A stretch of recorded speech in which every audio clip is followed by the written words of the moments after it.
అందరికీ నమస్కారం. Welcome to it's UTV. ప్రస్తుతం మనతో పాటు ఉన్నారు ప్రముఖ తంత్ర జ్యోతిష్యులు, జ్యోతిష్య రత్న, జ్యోతిష్య సామ్రాట్ చింత రుక్మాంగదరావు గారు. గురుగారితో మాట్లాడి మరిన్ని విషయాలు తెలుసుకుందాం. అంతకంటే ముందు ఇటువంటి ఆధ్యాత్మికపరమైన వీడియోస్ కోసం ఇప్పుడే మన ఛానల్ని సబ్స్క్రైబ్ చేసుకోండి. నమస్కారం గురుగారు. మాతృదేవో భవ, పితృదేవో భవ, ఆచార్య దేవో భవ. ఓం నమో మాందేశ్వరాయ నమః. అందరూ బాగుండాలి, అందరికీ మంచి జరగాలి. గురుగారు, సాధారణంగా మనం ఎప్పుడైనా గుడికి వెళ్ళినప్పుడు జాతకం చూపించుకున్నప్పుడు మీది ఈ రాశి అమ్మ, ఈ దేవుణ్ణి పూజిస్తే బాగుంటుంది అని అలా అంటూ ఉంటారు. అసలు ఒక్కొక్క రాశి వాళ్ళు ఒక్కొక్క దేవుణ్ణి పూజిస్తే, అంటే వాళ్ళ గ్రహచారం ప్రకారం అలా చేస్తే నిజంగా ఉంటుందా? ఒకవేళ ఉంటే ఈ సంవత్సరం ఏ రాశి వారు ఏ దేవుని ఆరాధిస్తే బాగుంటుంది? అంటే ఇక్కడ ద్వాదశ రాశులు ఉన్నాయి, 27 నక్షత్రాలు ఉన్నాయి. నక్షత్రం 4 పాదాల లెక్క 108 పాదాలు ఉన్నాయి. ఎవరు ఏ రాశిలో పుడతారో, ఏ నక్షత్రంలో పుడతారో, ఏ పాదంలో పుడతారో, ఏ లగ్నంలో పుడతారో, ఏ దశ ఎవరు జరుగుతూ ఉంటుందో దీని ప్రకారం దేవతా నిర్ణయాలు జరుగుతూ ఉంటాయి. ఇప్పుడు 9 రకాల గ్రహాలు 9 రకాల దశలు జరుగుతాయి. ఈ 9 దశలు కంప్లీట్ అయ్యి 120 సంవత్సరాలు అవుతుంది. మనిషి ఆయుర్దాయం 120 సంవత్సరాలు అని చెప్పారు. కానీ మధ్యలో దుర్దశ వచ్చినప్పుడు, అంటే వ్యతిరేక దశ వచ్చినప్పుడు ఆయుర్దాయం క్లోజ్ అయిపోతుంది. అంటే ఇప్పటివరకే వీళ్ళకు బ్రీతింగ్స్ ఉన్నాయి, ఆ తర్వాత వీళ్ళు గాలి పీల్చుకోవడానికి భూమిపైన అవకాశం లేదని అర్థం. దాన్ని ఆయుర్దాయం ఎంత అని అంటారు. అంటే ఈ జీవన ప్రమాణాన్ని పెంచుకోవాలంటే దేవతారాధనలకు వెళ్ళాలి అంటారు. కాబట్టి అందరికి ఈక్వల్గా దేవతారాధన రాదు. దశ మారినప్పుడు ఆ దశనాథుడు ఆత్మకారకుడు అవుతాడు, భుక్తినాథుడు కూడా ప్రభావితం చూపిస్తాడు. కాబట్టి ఆ దశ నాథుడి యొక్క ప్రభావము ఆ దశ అయ్యే వరకు అతని యొక్క ప్రభావం ఉంటుంది. మిగిలిన గ్రహాలకు అంత ప్రభావం ఉండదు. అందుకే అతనే ఏ దశ జరిగితే ఆ దశ నాథుడే, ఆ గ్రహమే ఆత్మకారకం అవుతుంది. అంటే ఆ జాతకం నడిపిస్తుంది.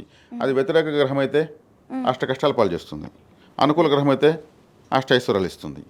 కాబట్టి ఇప్పుడు ఇక్కడ సాధారణంగా అందరికీ ఓవరాల్గా మనం చెప్పాలనిపిస్తే నక్షత్రాల మీద 27 ఉంటాయని చెప్పాను. దాంట్లో విపత్తార, ప్రత్యక్తార, నైదనతార, ఇట్లా వేద నక్షత్రము, వైనాసిక నక్షత్రము, నిర్జీవ నక్షత్రము ఇవి ఉంటాయి. ఈ నక్షత్రాలకు సంబంధించినటువంటి ఆరాధనలు, దేవాలయాలు వెళ్ళకూడదు. విపత్తారకు సంబంధించిన దేవతాలయానికి వెళ్తే విపత్తు కలుగుతుంది. నైదనతారకు సంబంధించినటువంటి నక్షత్రానికి సంబంధించిన దేవతాలయానికి వెళ్తే, నైదనము అంటే వైదవ్యము, లేదంటే ఏదో చెడిపోవడము, జరగరాని నష్టం జరగడం అని అర్థము, వెళ్ళకూడదు. అదేవిధంగా వేద నక్షత్రము, వేద నక్షత్రం అంటే వేధించే నక్షత్రం. ఆ వేధించే నక్షత్రానికి సంబంధించిన దేవతలకు తెలియకుండా వెళ్ళి దండం పెట్టామంటే మనకు అది ఏదో ఒక వేదన, బాధ కలుగుతుంది. కాబట్టి ఇంకా ప్రత్యక్తార అంటే వ్యతిరేకమైనది అని అంటాం. ఆ ప్రత్యక్తారకు సంబంధించిన దేవతాలయానికి వెళ్తే అన్ని ఆపోజిట్ అయిపోతుంది. నేను గుడికి వెళ్ళిన మూలంగా నాకు కష్టాలు ఎక్కువనే అంటారు. వీళ్ళు వెళ్ళుండేది ప్రత్యక్తారకు సంబంధించినటువంటి దేవతాలని వెళ్ళుంటారు. అప్పుడు ఏ ఆలయానికి వెళ్ళాలి? సంపత్తార, క్షేమతార, సాధనతార, మిత్రతార, పరమమిత్రతార, దైవ నమస్కార నక్షత్రం ఒకటి ఉంటుంది. దైవ నమస్కార నక్షత్రం ప్రతి ఒక్కరికి ఉంటుంది. ఆ నక్షత్రం సంబంధించిన దేవత తెలుసుకుని ఆ నక్షత్రం వెళ్తూ ఉంటే అప్పుడు దేవతా శక్తి ఎక్కువ వస్తుంది. అప్పుడు వెళ్తే ఇటువంటివి ఉంటాయి. ఇప్పుడు రాశి అంటే ఒక రాశిలో 30 డిగ్రీలు ఉంటుంది, 3 నక్షత్రాలు ఉంటాయి, 9 పాదాలు ఉంటాయి. ఈ 3 నక్షత్రాల్లో కూడా ఒక నక్షత్రం 4 పాదాలు, ఇంకొక నక్షత్రం 4 పాదాలు, ఇంకొక నక్షత్రం 1 పాదమే ఉంటుంది. అంటే 3 గ్రహాలకు సంబంధించినటువంటి నక్షత్రాలు ఒక రాశిలో ఉంటాయి. అంటే విడివడిన నక్షత్రాలు ఉంటాయి. ఒక రాశిలో ఒక నక్షత్రం 1 పాదము, ఇంకొక రాశిలో ఇంకో 3 పాదాలు, ఒక రాశిలో 2 పాదాలు, ఇంకొక రాశిలో 2 పాదాలు, ఒక రాశిలో 3 పాదాలు, ఇంకొక రాశిలో 1 పాదము, ఇట్లా విడివడిన నక్షత్రాలు ఉంటాయి. అంటే 2 రాశుల ప్రభావం కలిగి ఉంటుంది. అప్పుడు దేవతా నిర్ణయాలు సూక్ష్మంగా తీసుకోవాలి. నేను డెప్త్లోకి వెళ్ళి మీకు చెప్పాను. ఇప్పుడు జనరల్గా తీసుకుంటే ప్రతి రాశి వాళ్ళు ఏ దేవతను ఆరాధించుకుంటే అంటే తమకు 2వ రాశి వెనుకున్న రాశి.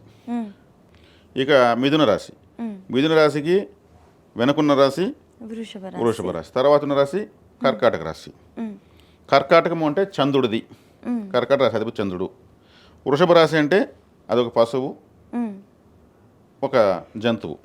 ఇక్కడ గోశాలకు వెళ్ళడం వల్ల 12వ స్థానం యాక్టివేట్ అవుతుంది. కర్కాటక రాశి చంద్రుడు కాబట్టి చంద్రుడు అంటే తల్లి అని అర్థం. జ్యోతిష్ శాస్త్రం తల్లి ఎక్కడ ఉందంటే చంద్రుని చూస్తారు. చంద్రుని చూస్తారు. తల్లి అంటే ఇప్పుడు చంద్రుడు ఎలా ఉంటాడు? తెల్లగా ఉంటాడు. ఇలా ఎవరుంటారు మనకు మనుషులు మామూలుగా? ఆ విధంగా చంద్రులాగా ఎవరుంటారు? హాస్పిటల్లో సిస్టర్స్ ఉంటారు, క్రిస్టియన్స్లో వాళ్ళు నన్స్ ఉంటారు, వైట్ అండ్ వైటే. ఓం శాంతి బ్రహ్మకుమారిస్ ఉంటారు. వీళ్ళంతా వైట్ అండ్ వైటే, వాళ్ళు తలుచుకుంటే వైట్ అండ్ వైటే గుర్తొస్తుంది. అటువంటి వాళ్ళు బ్లెస్సింగ్ తీసుకోవచ్చు. హాస్పిటల్కి వెళ్ళి సిస్టర్స్ అందరినీ పిలిచి నర్సులందరూ కూడా వాళ్ళు స్నాక్స్, వాటర్ ఇవ్వచ్చు. వాళ్ళ బ్లెస్సింగ్ సంతోషం అండి. అంటే అక్కడ ఎవరు వెళ్ళినా శత్రువే వస్తే కూడా గాయాలతో టకటక వాళ్ళు తీసుకుని హ్యాండ్ ఓవర్ చేసుకుని వాళ్ళు తల్లిలాగా సేవ చేస్తారు. కరెక్ట్. చిన్న పిల్లలైన నీ వయసు పిల్లలు కూడా అక్కడ ఉంటారు. కానీ ఒక పేషెంట్ వస్తూ ఉంటే వాళ్ళు అసలు మన జన్మనిచ్చిన తల్లి కూడా అంత కేర్గా తీసుకోదు. టక్ టక్ టక్ టక్ అంత టించరు, అంత స్టిచ్చింగ్స్ వేయడం, ఇంజక్షన్ వేయడం, ఆ పక్క పరిగెత్తుని ఈ పక్క. అందుకే వాళ్ళు కర్కాటక రాశి ప్రభావంలో ఉంటారు. వాళ్ళకి హెల్ప్ చేయొచ్చు. అంటే హెల్ప్ అంటే వాళ్ళని సత్కరించవచ్చు, అభిమానించవచ్చు. వాళ్ళ బ్లెస్సింగ్ తీసుకుంటే ఏదో ఒకటి వాళ్ళు గిఫ్ట్ ఇవ్వాలి కదా. గోశాలకు వెళ్తూ ఉంటే గోసేవ చేస్తూ ఉంటే మంచిది. ఎక్కడ గోసేవ అంటే గోశాలకు వెళ్ళకపోతే కూడా మార్కెట్లో కొన్ని తిరుగుతూ ఉంటాయి ఆవులు, ఎద్దులు తిరుగుతూ ఉంటాయి. ఓ అరటి పండు లేదంటే ఓ కూరాకు కట్టో ఏదో ఒకటి దాన్ని నోటికి ఇవ్వచ్చు. అది మళ్ళీ మనకంటే వస్తూ ఉంటుంది, ఇంకా పెట్టి వస్తూ ఉంటుంది. ఎంత పెట్టేస్తాం? 1 లక్ష రూపాయలకి మేము తినిపించేస్తామా? లేదు. గోసేవ వల్ల, ఇటు మాతృసేవ వల్ల. అంటే చంద్రులాగా తెల్లగా ఉన్న వాళ్ళని చెప్పాను. కొంతమంది బేబీ కేర్ సెంటర్లో పెద్దవాళ్ళు ఉంటారు, ముసలి వాళ్ళు, వాళ్ళ పిల్లల్ని చూసుకునే విధంగా ఉంటారు. అంటే వాళ్ళ తల్లి బదులు వీళ్ళు తల్లిగా అక్కడ పనిచేస్తూ ఉంటారు వృద్ధాప్యం. అటువంటి వాళ్ళకి హెల్ప్ చేయొచ్చు. వాళ్ళు చెప్పులు కొని ఇవ్వచ్చు, ముసలి వాళ్ళు వాళ్ళకి బట్టలు ఇవ్వచ్చు. డైరెక్ట్గా వాళ్ళకి యూస్ చేసుకుంటారు, వాళ్ళు హ్యాపీగా ఫీల్ అవుతారు. బ్లెస్సింగ్ వస్తుంది కదా, ఫైనాన్స్ జనరేట్ అవుతుంది. అంటే ఇక్కడ అందుబాటులో ఉన్న పరిహారాలు ఇవి. అవునవును. ఎక్కడ బంగ్లాదేశ్కో పాకిస్తాన్కి వెళ్ళమని చెప్పడం లేదు, ఆలయాలు అక్కడ ఉన్నాయని వెళ్ళడం లేదు. ప్రతి ఒక్కరు చేసుకోగలగాలి. ఖర్చు మామూలుగానే ఉండాలి, భరించలేని విధంగా ఉండకూడదు, అందుబాటులో ఉండాలి. కాబట్టి ప్రతి రాశి వాళ్ళు తమకు ముందు వెనుకున్న రాశుల్ని ఎలా బలపరచుకోవాలనేది ఇక్కడ మనం వివరంగా చెప్పాం. దీన్ని పాటించుకోవడం సులభమే. మనం ఓపెన్ సీక్రెట్ చెప్పేస్తాం, ప్రతి ఒక్కరు యాక్టివేట్ చేసుకోవచ్చు. చేసుకోలేకపోతే అది మనకు సంబంధం లేదు. మనం ట్రాఫిక్ పోలీసులు మాత్రమే ఎలా వెళ్ళాలో చెప్పాం. వెళ్ళకపోతే మనకేం సంబంధం? ఇది సమగ్రంగా క్లుప్తంగా ప్రతి రాశి ఫైనాన్షియల్గా సుఖంగా నిద్రపోయేదానికి పరిహారం. అసలు గురువుగారు నాకు ఈ కాన్సెప్ట్ ఇంతవరకు నేను ఎప్పుడూ వినలేదు, ఫస్ట్ టైం వింటున్నా. నాకు తెలిసి ఇది ఎంతమందికి తెలుసో లేదో తెలియదు.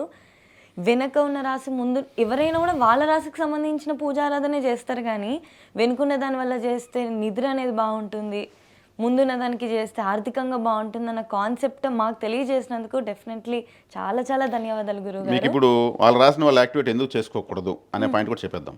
ఇప్పుడు మన ఫోను మనము 200% ఛార్జింగ్ పెడితే ఏమవుతుంది? పేలిపోతుంది. అంతే. మనము యాక్టివేట్ చేసుకుంటే మనకు ముందు వెనక బాగుండేది చూసుకోవాలి. మనకి ఎంతవరకు మనం ఛార్జింగ్ కావాలంటే రెండు బాగున్నాయంటే మనం ఛార్జింగ్ అవుతాం.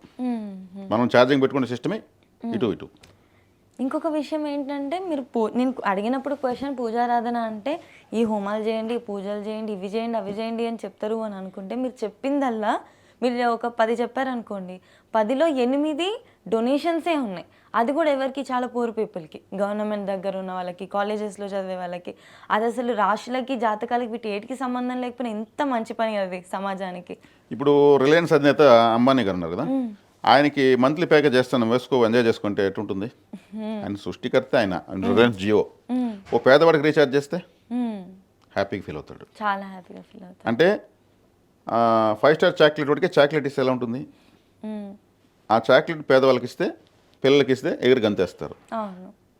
కాబట్టి ఇక్కడ మనము పేదవాళ్ళను, ఆ స్థితిగతులు లేని వాళ్ళని గుర్తించి చేయడం వల్ల వాళ్ళ కృతజ్ఞత మనకు వస్తుంది. అదే పెద్ద ఆశీర్వాదం. ఖచ్చితంగా దాన్ని అలా చేయడం వల్లే కరెక్ట్. ఉన్నవాడికి ఇచ్చేదాని వల్ల వాళ్ళు అది అసలు కరెక్ట్ కాదు, వినడానికి ఇబ్బందికరంగా ఉంటుంది. ఇక్కడ చేయడం వల్ల డబ్బులు ఉన్న వాళ్ళు ఎత్తుకోమని నేను చెప్పడం లేదు, స్థితిగతులు ఉన్న వాళ్ళకి ఇమ్మంటడం లేదు, లేని వాళ్ళకి ఇమ్మంటున్నాను. శక్తి కొలది ఇమ్మంటున్నాను.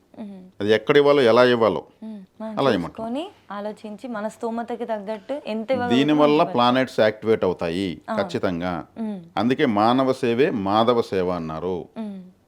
ఖచ్చితంగా గురుగారు చాలా మంచి విషయాలు చెప్పారు. ధన్యవాదాలు.